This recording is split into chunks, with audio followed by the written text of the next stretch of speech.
प्रभु मैं तेरा तेरा तेरा, तू मेरा मेरा मेरा, मैं तेरा तेरा तेरा, तू मेरा मेरा मेरा।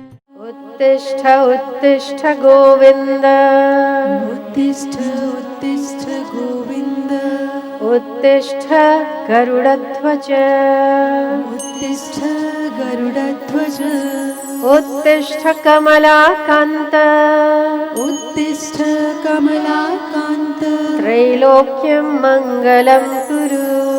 त्रैलोक्यं मङ्गलं कुरु। उठिए उठिए गोविंद, हे गरुड़ध्वज उठिए, हे गरुड़, हे कमलाकांत उठिए, हे कमलाकांत, योग निद्रा से उठिए योग निद्रा से और तीनों लोकों का मंगल करिए।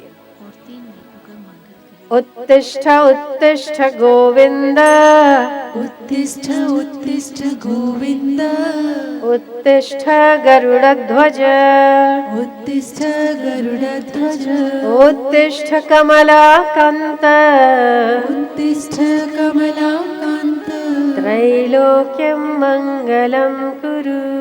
त्रैलोक्यं मङ्गलं कुरु। आज देवउठी एकादशी है। भगवान योग निद्रा में चतुर्मास 4 महीने योग निद्रा में लीन रहते हैं और आज देवउठी एकादशी को भक्त उठाते हैं उन्हें। उत्तिष्ठ उत्तिष्ठ गोविंद, हे गोविंद उठिए उठिए, उत्तिष्ठ गरुड़ध्वज, हे गरुड़ध्वज उठिए, हे कमलाकांत योग निद्रा से उठिए और तीनों लोकों का मंगल करिए।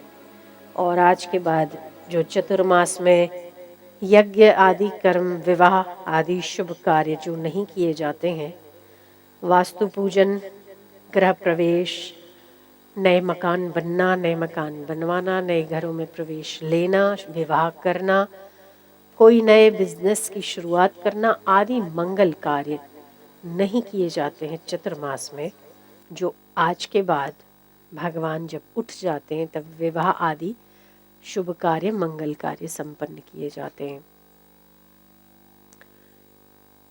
चतुर्मास में भगवान योग निद्रा में लीन रहते हैं तो उस समय आध्यात्मिक कार्यों का महत्व ज़्यादा है। उस समय आध्यात्मिकता चतुर्मास में, इसमें आपके नियम संयम का पालन अधिक होना चाहिए, अनुष्ठान आदि होता है। आपको पता होगा जैन लोग या कोई संत ऐसे होते थे पहले, अभी भी है कुछ जो चतुर्मास में अपना एक जगह छोड़कर दूसरे स्थान पर नहीं जाते। जैन लोगों में तो आज भी एक स्थान को छोड़कर नहीं जाते। चतुर्मास प्रारंभ होने के पहले पहले वो किसी एक स्थान पर अपना बसेरा डाल देते हैं और 4 महीने तक वहीं रहते, वहाँ से बाहर नहीं निकलते। तो योग निद्रा में जब भगवान विश्रांति पा रहे होते हैं उस समय आध्यात्मिकता चरम सीमा पर होती है और उस समय सांसारिक कार्य ना करते हुए आध्यात्मिक कार्य करने का विधान है। धर्म के कार्य अधिक से अधिक करने चाहिए। और आज के बाद भगवान के उठ जाने के बाद देव उठी एकादशी को भगवान को उठाकर सारे मंगल कार्य किए जाते हैं। काकभूषुंडी वशिष्ठ जी को कहते हैं, वशिष्ठ जो प्राण में मुख्य है, शरीर में मन मुख्य है और मन में बुद्धि, बुद्धि में प्राण, पूरे इसका अर्थ समस्त शरीर में प्राण मुख्य है। अगर प्राण ना हो तो शरीर जड़ हो जाता है। प्राण के बिना शरीर मृतक कहा जाता है। इसका अर्थ ये है कि शरीर में प्राण मुख्य है, उस प्राण में अपान मुख्य है। अगर तो प्राण लिए पर अगर छोड़े नहीं और लेते रहें तो वो लेना भी मनुष्य के लिए मृत्यु का कारण बनता है। तो प्राण और अपान दोनों की गति के मध्य जो उसे सत्ता देता है, प्राण और अपान को, वो चेतन कहा जाता है और उस चेतन की हम उपासना करते हैं। जो महापुरुष हैं वो उस चेतन की उपासना करते हैं जो प्राण और अपान के मध्य चेतन स्थित है, उसकी मैं उपासना करता हूँ। काकभूषुंडी कहते हैं वशिष्ठ जी को, वशिष्ठ प्रत्येक मनुष्य को जो अपना कल्याण चाहता है उसे प्राण भीतर जाता है और प्राण बाहर आता है, दोनों को देखते रहना चाहिए। साक्षी भाव की उपासना करते हैं हम। साक्षी किसको कहा है? उस ब्रह्म को कहा है, उस आत्मा को कहा है जो किसी भी अवस्था में चलित नहीं होता, किसी भी अवस्था में विचलित नहीं होता और किसी भी अवस्था से उसको कोई लेप नहीं होता। हम उस साक्षी की उपासना करते हैं वशिष्ठ। उस साक्षी की उपासना प्रत्येक व्यक्ति को कैसे करनी चाहिए? तो उपाय बताते हैं काकभूषुंडी कि साक्षी चैतन्य की उपासना प्राण और अपान की गति को देखते रहने से उस परम पुरुष की उपासना होती है। सांस भीतर जाता है तब, बाहर आता है तब। वशिष्ठ, कुछ भी करने से ये ब्रह्म की उपासना नहीं होती। कहीं जाने, कहीं आने, कुछ करने, कोई पूजा करने, कोई उपासना करने, पर ब्रह्म तो स्वतः सिद्ध है। केवल प्राण और अपान को साक्षी भाव से देखने से उस परमात्मा की उपासना होती है।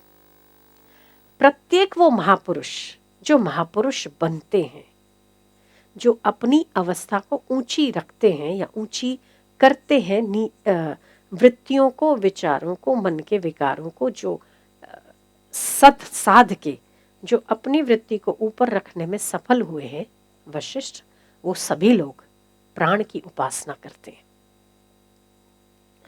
जिस पुरुष को अपना भला चाहिए, जिस पुरुष को आत्मज्ञान की प्राप्ति चाहिए, जिस पुरुष को चेतन की उपासना करना चाहिए, जिस पुरुष को आत्मा और ब्रह्म का ज्ञान चाहिए, जिस पुरुष को ब्रह्म की उपासना के अलावा और कोई इच्छा नहीं है, उस व्यक्ति को प्राण और अपान की गति को देखना चाहिए। जप करना इसका साधन हो सकता है। जब से मन स्थिर होता है, सत्संग सुन के मन स्थिर होता है और फिर हम इस साधन को कर पाते हैं या इस उपासना को कर पाते हैं। पर मुख्यतः प्राण अपान की गति को देखना, ये परमात्मा की उपासना करना है। बहुत सरल है वैसे, पर इसे याद रखना कठिन है। प्राण की उपासना कठिन नहीं है, पर उसे याद आना सबसे ज्यादा कठिन है। हमें याद नहीं रहता है। प्राण की उपासना सबसे सरल है क्योंकि इसके लिए कुछ अलग से साधन करने की जरूरत नहीं पड़ती।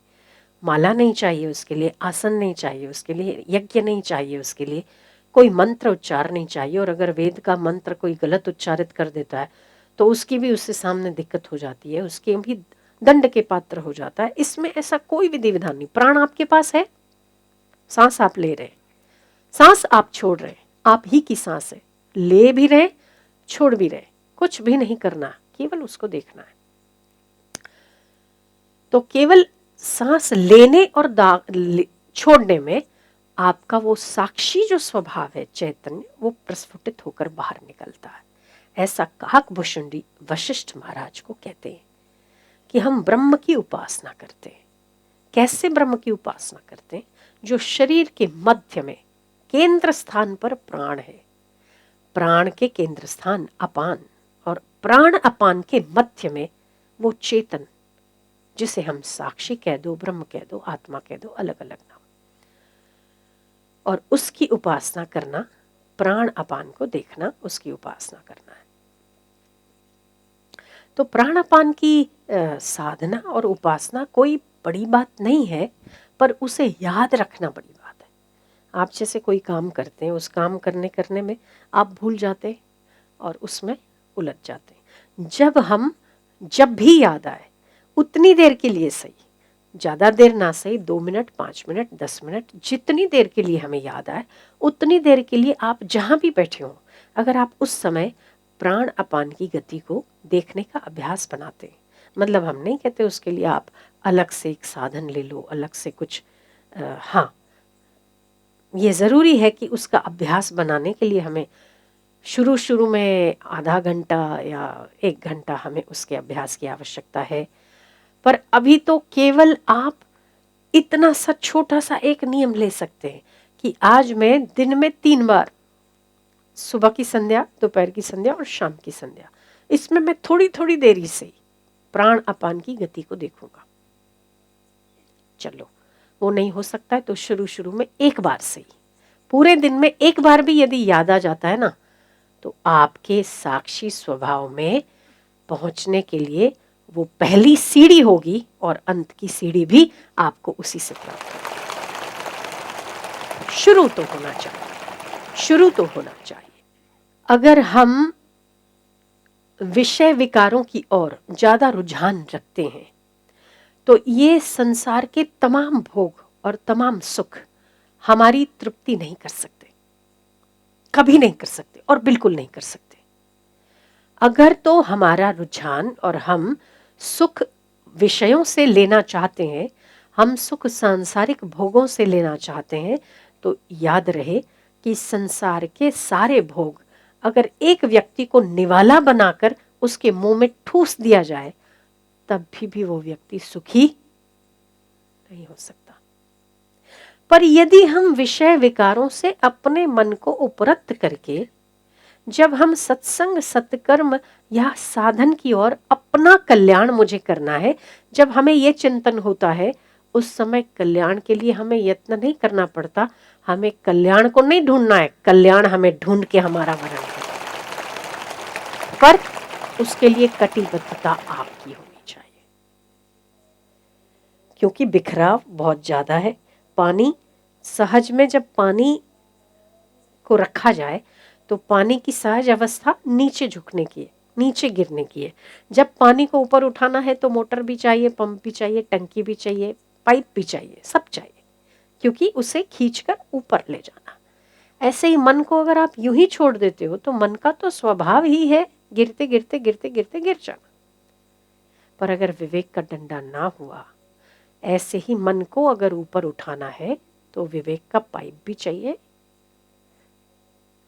यम नियमों की दीवार भी चाहिए,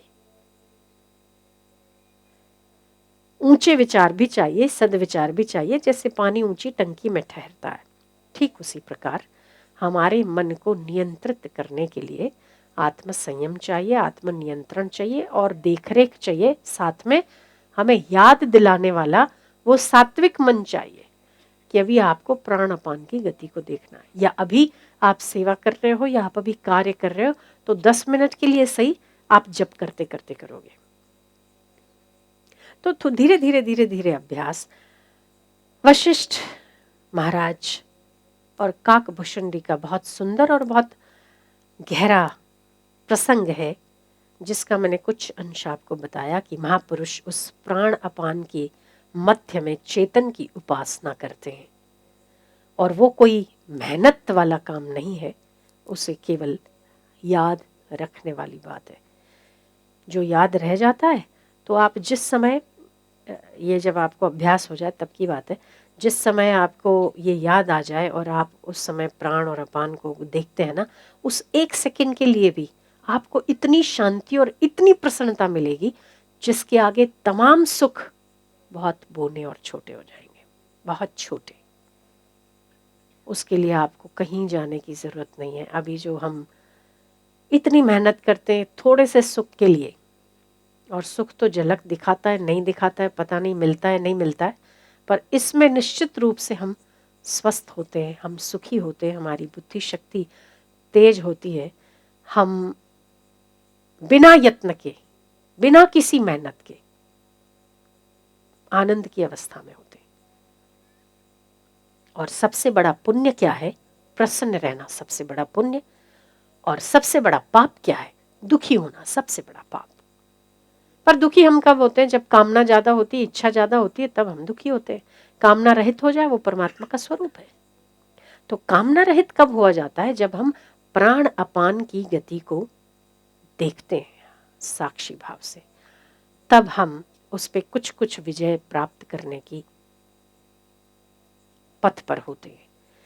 देव उठी एकादशी मैंने आज ये प्रसंग आपको इसीलिए बताया क्योंकि भगवान योग निद्रा में 4 महीने, इतना लंबा समय कैसे रह सकता है कोई। आप तो आंखें बंद करो और आपका मन ऐसे भागता रहता है, सामने वाले ने क्या किया, उसने क्या किया, ये क्या किया, अरे मोबाइल बज गया, अरे ऐसा हो गया। आप इतने चंचल हो सकते हैं। वो परमात्मा भगवान 4 महीने ऐसी एक पोजीशन में बैठे तो बैठे, ऐसी योग निद्रा कैसे हो सकती है? क्योंकि उन्हें किसी और चीज की आवश्यकता ही नहीं। उनके प्राण अपान की गति इतनी लीन हो जाती है कि उन्हें वो आभास ही नहीं है जगत का या कुछ भी नहीं करना, अपने आप में ठहरे हुए। 87,000 वर्ष भगवान शिव समाधिस्थ होते। कितने? 87,000 वर्ष। आप 87 मिनट हो सकते हैं, 87 सेकंड भी नहीं हो सकते शायद। उस 27 सेकंड में भी मन इधर उधर भागता है। तो कुछ देर सही, चाहे कुछ मिनट सही, इसका अभ्यास जरूर करना चाहिए। उससे हमें सुख और आनंद ढूंढने की बाहर आवश्यकता नहीं है। योग निद्रा का अभ्यास हमें खुद को भी करना चाहिए, जो भगवान नारायण हमें संदेश देते हैं। ऐसा हम उत्तिष्ठ उत्तिष्ठ गोविंद उत्तिष्ठ गरुड़ध्वज उत्तिष्ठ कमलाकांत त्रैलोक्यम मंगलम कुरु। हम अपने हृदय में भगवान नारायण को जगाना चाहते हैं, वही योग निद्रा वाले भगवान जो सदैव शांत रहते हैं। असुरों को मारते हैं तभी भी शांति बनी रहती है, शांत रहते हैं तभी भी शांति बनी रहती है, लक्ष्मी चरण दबाते हैं तभी भी शांति बनी रहती है, भक्त उपासना करते तो भी शांति बनी रहती है, और भृगु लात मारते छाती पे तब भी शांति बनी रहती है। तो हमें अभ्यास करना चाहिए। या तो पहले जो साधकों की स्थिति बहुत ऊंची नहीं है, उन लोगों को जप का अभ्यास करना चाहिए, और जप याद आता रहना चाहिए कि अभी हमें जप करना है, तो 10 मिनट सही, 15 मिनट सही, काम करते करते भी जप करना चाहिए। जिन लोगों ने जप बहुत कर लिया है, अनुष्ठान कर लिया, और मन थोड़ा सात्विक है, मन थोड़ा चंचलता रहित है, उन व्यक्तियों को प्राण की उपासना जरूर करनी चाहिए। वो प्राण के मध्य वो चेतन साक्षी भाव से हमारे हृदय में स्थित है, उसी की उपासना करना प्रत्येक मनुष्य के कल्याण के लिए बहुत आवश्यक है।